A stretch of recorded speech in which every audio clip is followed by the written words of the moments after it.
Welcome to Flip Lesson 59 for the 5th grade.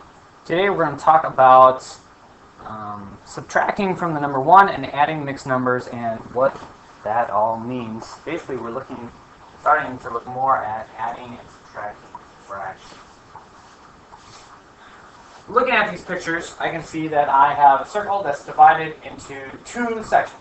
I have two sections, and out of the two sections I can say there's this fraction that equals one complete circle. This 2 out of the 2 is 1. And so 2 halves equals 2 halves equals 1. Second picture, we see I have 3 sections out of 3 sections. And then when I have 3 out of 3, I have 1 whole circle. Just like here, I have 4 sections out of 4 sections, which would be 1 whole circle. And this idea is how we want to look at understanding the number 1. Because the number 1 really can be written an infinity of ways as a fraction as long as we put the same number over the denominator. Now in this case it says we want a denominator of 5 for this problem. So if we want it to be equal to 1, we would also have to have a numerator of 5. 5 over 5 is equal to 1. Now how are we going to use this? So at a sleepover, JoJo and her friends cooked the pizza and split into 6 sections. If JoJo ate 1/6 and her friends ate 5/6 of the pizza, how much of the pizza was each?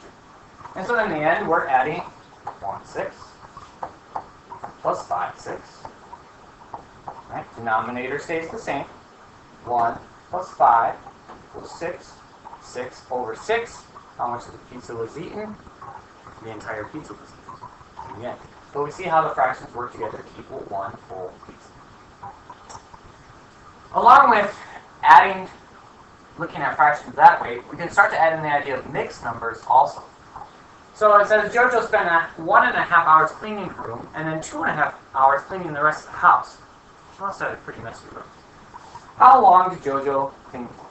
So we're going to take this idea, 1.5, and I'm going to line it up with 2.5. And the first thing I'm going to do is I'm going to add up my halves. 1/2 plus 1/2 equals 2 halves. And 1 plus 2 equals 3.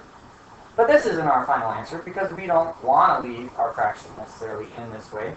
And so we want to understand that 2 over 2 is equal to 1. So really in the end, we need to take this 1 and add it to this 3 to get a final answer of 4. Okay.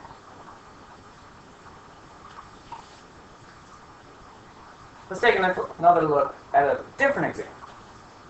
So JoJo made a pie for her family to eat after supper. If her family ate 3/8 of the pie, how much was left? So we have 1 whole pie minus 3/8 of the pie. Now to solve this, we need a common denominator.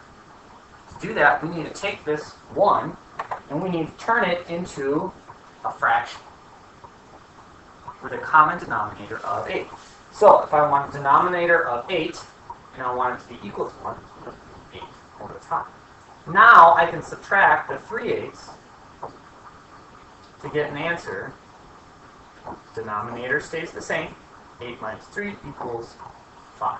And in the end, I can say that 5/8 of the pie was left. So 5/8 of the we have that.